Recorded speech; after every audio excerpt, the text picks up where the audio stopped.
Never told my son about the trust, not because I was hiding it exactly, more because it never came up the right way, and then too much time passed, and the silence became its own kind of habit. My son Aaron is a good man. I believe that, even now after everything, but good men can marry women who make them smaller, and for a long time I watched that happen and told myself, it wasn't my business. I should have made it my business sooner. My name is Connie. I'm 68 years old, recently retired after 31 years as a hospital administrator in Columbus, Ohio. I have one son, Aaron, who is 41. I have a daughter-in-law named Melissa, who is 38.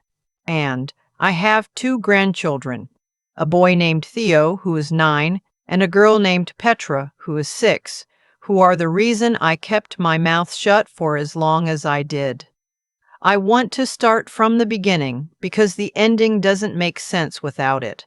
When Aaron's father passed, that was 11 years ago now, a heart attack at 62, sudden and cruel the way only the sudden ones are. He left behind a life insurance policy and a portfolio of municipal bonds that his own father had started for him back in the 1970s.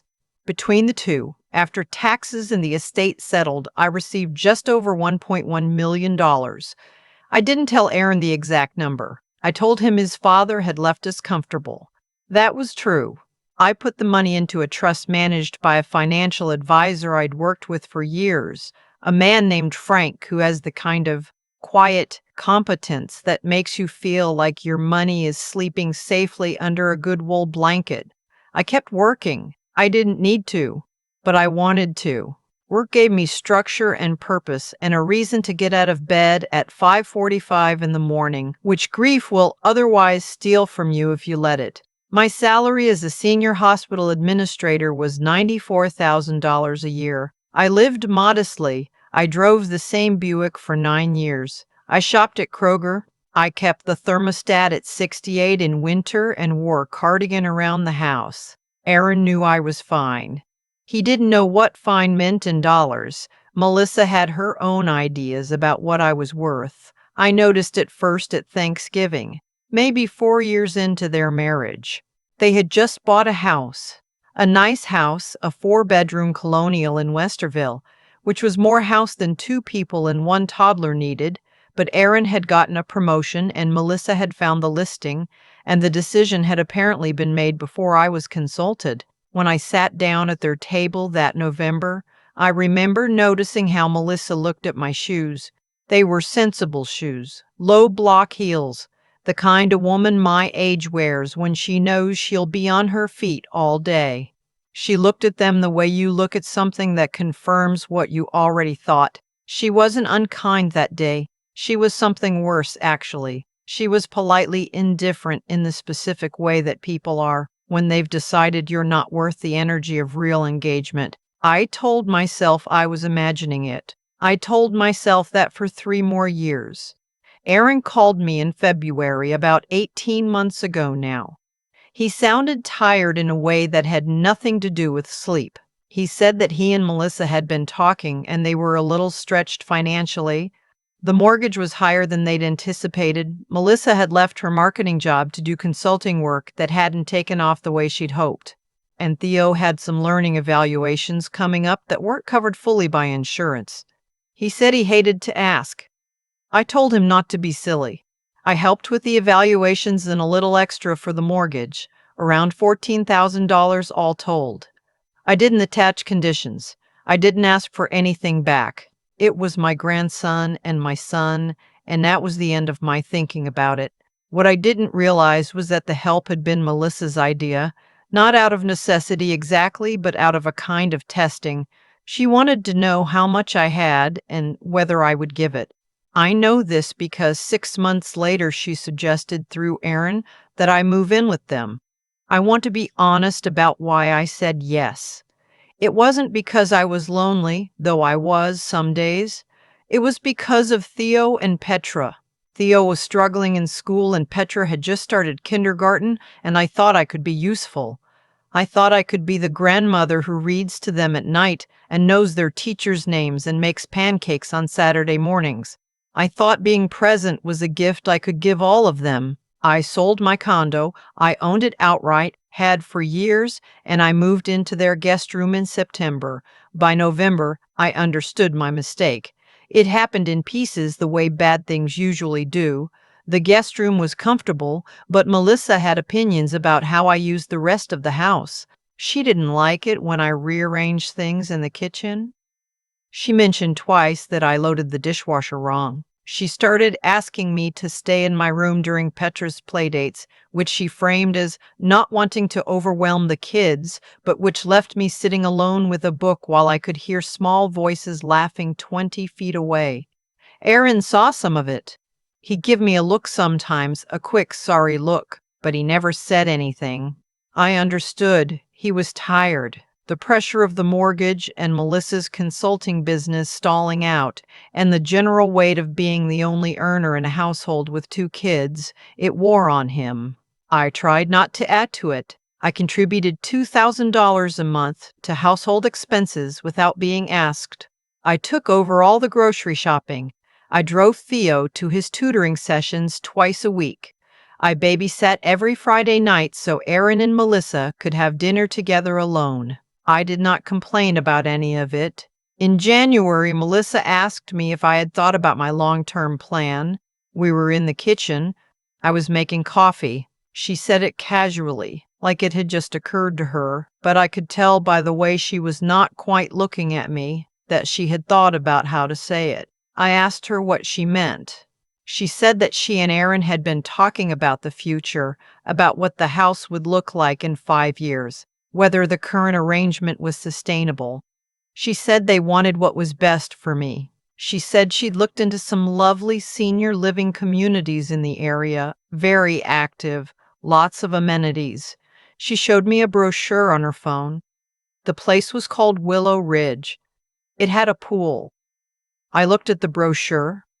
I looked at her. I said, "Are you asking me to leave?" She said, "No, of course not. She was just thinking about options." She said she wanted me to be happy and she wasn't sure the current situation was what I needed long term. I said I'd think about it. I didn't sleep well that night. I lay in the guest room and looked at the ceiling and did the arithmetic of the situation. My condo was sold. My furniture was in storage. I had given up the small, self-contained life I'd built since Aaron's father died, and I had moved into this house because I thought I was needed, and now I was being shown brochures for places with pools. I thought about Aaron's father, who would have had something dry and sensible to say about all of this. I thought about Frank, my financial advisor, who had been nudging me for years to do more formal estate planning. I thought about what I actually had versus what Melissa seemed to believe I had. And I thought about a conversation I'd overheard 2 weeks earlier, which I'd been trying not to think about. It was a Saturday evening. Aaron was giving the kids baths. I had come downstairs for a glass of water and I heard Melissa on the phone in the living room.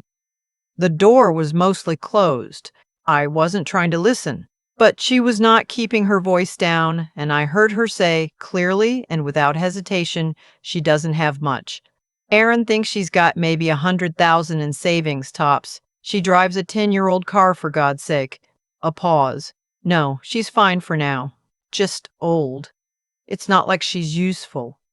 I stood in the hallway with my hand on the wall. I went back upstairs without the water. I want to be careful here about how I describe what I felt, because I've had 18 months now to sit with it, and I understand it better than I did that night. That night, standing in the dark hallway, I felt something I can only describe as a kind of quiet shattering. Not rage, would have been simpler. Something more like grief, actually. The grief of being reduced, of realizing that someone in your family has looked at you and seen an inventory, and the inventory came up short. I didn't cry. I went to bed, and I thought very clearly. The next morning I called Frank. I told him the situation without editorializing. He listened. He said, "Connie, you know what we should probably do?" I said yes. He said he'd have documents drawn up within the week. I also called my attorney, a woman I'd known for 20 years named Ruth, who had done my original estate planning and whom I trusted completely. I told her what I'd heard. She was quiet for a moment and then she said, "Okay, here's what you're going to do." I did exactly what Ruth told me. I want to explain the financial reality because it matters to what happened next. The trust that held the proceeds from Aaron's father's estate. The original $1.1 million, grown over 11 years, was now worth just over $1.8 million. In addition, my own savings and the proceeds from my condo sale brought the total assets in my name to approximately $. My retirement income from Social Security and my pension from the hospital system was $6,200 a month. I was not, by any reasonable definition, a woman who needed to be shown brochures for Willow Ridge. None of this was Aaron's fault. He genuinely didn't know. I had never been specific, and he had not pressed me, because Aaron is the kind of son who doesn't ask his mother about her finances because it feels intrusive. I loved him for that. I also realized sitting in Frank's office that February morning that my discretion had created the conditions for what was happening. I went home and I was normal. I made dinner. I read to Petra. I helped Theo with his reading homework, which was going better. His tutor was excellent, and he'd started to love books, which made me happier than almost anything had in years. Melissa was pleasant at dinner. She asked about my day. I said it was fine. Aaron asked how Frank was doing. I said he was well. In March, Melissa brought up Willow Ridge again. This time she had printed the brochure. She had highlighted the amenities. She put it on my nightstand, which I found when I came to bed. I stood there for a long moment looking at that highlighted brochure on my nightstand in my room in a house I had helped make possible, and I felt something shift in me. Not anger, resolution. The following Monday, I had a conversation with Aaron alone. I caught him before he left for work. He leaves at 7:30, drives a sensible gray Honda that he takes good care of, and I asked if he had a few minutes. He looked at his watch and said yes, sat at the kitchen table with his travel mug. I said, "I want to ask you something directly, and I need you to answer me directly." He said, "Okay." I said, "Is Melissa asking you to find another living arrangement for me?" He was quiet for longer than he should have been. Then he said, "She's mentioned it. She says she's worried about you. About whether this is the right situation for you?" I said, "Is that what she said?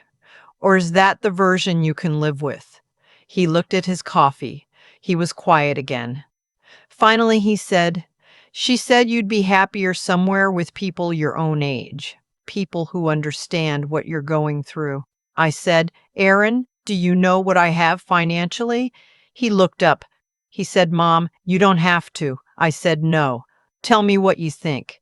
He said he knew I was comfortable. He knew I had some savings. He said the house from the condo sale was probably helping. He named a number that was so far from reality that I had to look away for a moment. I said, "I'd like you to come to Frank's office with me this week, both of you." He said, "Mom, really, that's not necessary." I said, "I think it is. I think we've all been operating on assumptions that aren't accurate, and I'd like to correct them. This week, if possible." He said he'd talk to Melissa. Melissa did not want to come.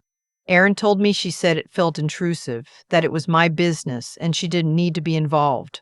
I told Aaron that I specifically wanted her there, that it involved all of us, and that I was asking once. She came. We sat in Frank's office on a Thursday afternoon. Frank is 64, silver-haired, has been managing money for 40 years, and has a way of delivering information that is calm and precise and entirely without drama, which I had specifically requested. He laid out my financial picture. He spoke clearly. He used actual numbers. I watched Melissa's face. She had good control. I'll give her that. But there was a moment When Frank explained the size of the trust, where something moved through her expression so quickly that I almost missed it. Almost. I didn't miss it. Aaron's face was different. Aaron looked like a man recalibrating something fundamental. He looked, more than anything, like he felt ashamed. After Frank finished, we sat quietly for a moment. Then Melissa said very carefully, "I didn't realize." I said, "I know." Aaron looked at me. He said, "Mom, why didn't you ever tell me?" I said, "Because you never asked, and I never thought you needed to know. I thought you trusted that I was fine." He said, "I did. I do." I said, "Then I need you to understand what I'm going to say next." Frank excused himself. It was just the three of us. I said, "I heard what you said, Melissa, on the phone in January. I wasn't trying to listen, but I did hear." She went still.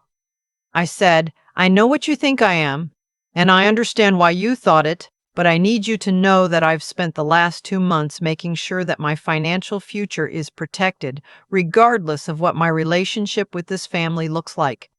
I've made changes to my estate documents. I've made arrangements for where I'll live, and none of that was done out of anger. It was done because I realized I had been too private for too long, and that my silence had created a problem." I paused. I wanted to say what came next carefully. I said, "I moved in with you because I love Aaron and I love those children, not because I needed somewhere to go. I had a home. I sold it to be present in their lives, which I believed was what this family wanted. If I was wrong about that, if my presence has been a burden, then I need you to tell me that honestly, not suggest senior communities and leave brochures on my nightstand." Melissa opened her mouth. She closed it. Aaron said, "You're not a burden." I looked at him. I said, "I know you believe that." There was a long silence. Then Melissa said, and I will remember this always because it cost her something to say it, "I owe you an apology. What I said on that call, it was ugly and it was wrong, and I'm sorry you heard it. I'm sorry I said it." I looked at her for a long moment. She was not crying, but she was close. I said, "I believe you, and I want to try to start over. But starting over means we have to be honest with each other in ways we haven't been." She nodded. Aaron reached across the table and put his hand over mine. He didn't say anything for a moment. Then he said, "I should have been paying better attention. I'm sorry, Mom." I turned my hand over and held his. "Here is what happened after, because the after matters. I did not move to Willow Ridge. I did, however, move out of the guest room, but on my terms. About 2 months after the meeting at Frank's office, I bought a small house 8 minutes from Aaron and Melissa's. 3 bedrooms, a nice backyard, room for Theo and Petra to stay over. I pay cash. It is mine. I have dinner with Aaron's family twice a week. I still drive Theo to tutoring on Tuesdays. Petra has started asking to sleep over at my house on Friday nights, which I consider one of the great privileges of my life. Last month, she told me my blueberry pancakes were better than the ones at the restaurant her parents take her to, and I thought about that for the rest of the day. Melissa and I are not close, and I think we both understand we may never be. But we are honest with each other now, which is more than we were. She told me recently that her consulting work had picked up. I told her I was glad. I meant it. Aaron called me last week just to talk. He called on a Tuesday evening for no particular reason, and we talked for an hour about his father, about the bonds his grandfather had bought in the 70s, about whether Theo might grow up to love baseball the way Aaron did. Before we hung up, he said, "I'm really glad you're close by." I said, "Me too, sweetheart." I think about that phone conversation in the hallway sometimes, the way I stood there in the dark and heard myself described as not useful, as someone past her value. I don't say this for pity. I am genuinely fine. I am more than fine. But I say it because I think there are women my age who have heard something like that, or who have felt it without hearing the words, and I want them to know that the answer is not to shrink. The answer is not to comply, not to quietly accept the smaller and smaller space being made for you. You spent a lifetime building something that is worth something. It was always worth something. The value was never in the number, though I understand now that letting people know the number has its uses. The value was in showing up. In the pancakes on Saturday morning, in knowing a grandson's teacher's name, in sitting beside a child while he sounds out hard words, patient, unhurried, with nowhere else to be. That is not nothing. That is everything. Thank you for listening to my story. If it meant something to you, please share it with someone who needs to hear it. I'll be back next week with another one. I've thought a lot about what made things go so wrong for so long before they got better, and I think the honest answer is that silence, even well-meaning silence, has consequences. I kept quiet about my financial life because I thought it was private, because I didn't want Aaron to feel indebted, because I was raised in a generation where you simply didn't talk about money, and that silence created a vacuum. Melissa filled it with her own assumptions. She looked at my sensible shoes and my 10-year-old Buick, and she made a calculation, and the calculation told her I wasn't worth much. That's what happens when people don't have real information. They invent it, and they act on what they invented. What I keep coming back to is the cause and the effect of it all. Melissa didn't become the person who left that brochure on my nightstand overnight. That kind of dismissiveness builds slowly, one unchallenged assumption at a time, and I had allowed it, not out of weakness, but out of a misguided idea that keeping the peace meant keeping quiet. Every time I didn't correct the picture, I confirmed it. That is a thing I wish I had understood sooner. But here is what I also know. Melissa apologized, and I believe she meant it. She is not a villain. She is a woman under real financial pressure who made the mistake of deciding I was a burden before she knew who I was.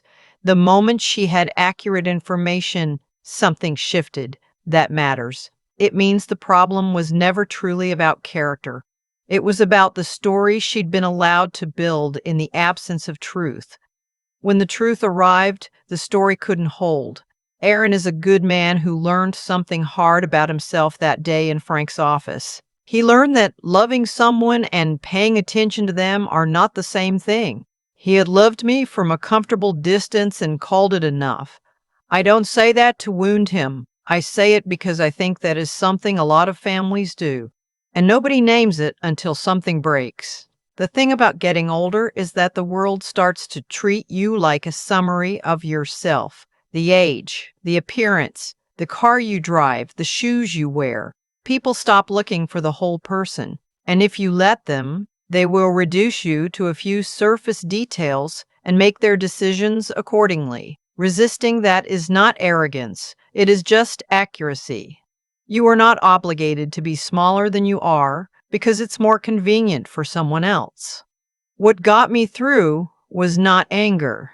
It was clarity. I knew what I had. I knew what I had built, quietly, over decades of showing up. And when the moment came, I didn't rage or lecture or make anyone feel small. I simply placed the facts on a table and let everyone look at them. That is the only kind of power worth having, I think, the kind that doesn't need to raise its voice. Theo got a perfect score on his reading assessment last month. He called me to tell me himself, on the phone, proud and a little breathless. I sat in my kitchen in my own house, and I listened to him, and I thought, this is what I stayed for. Not the money, not the principle, not the satisfaction of being right. This voice on the other end of the line, this child who loves books now, this small and irreplaceable thing, that is what I want you to take from my story. Not a lesson about finances, not a warning about difficult daughters-in-law. Just this, know your own worth, protect it clearly and without apology, and then spend what you have on the things that actually matter.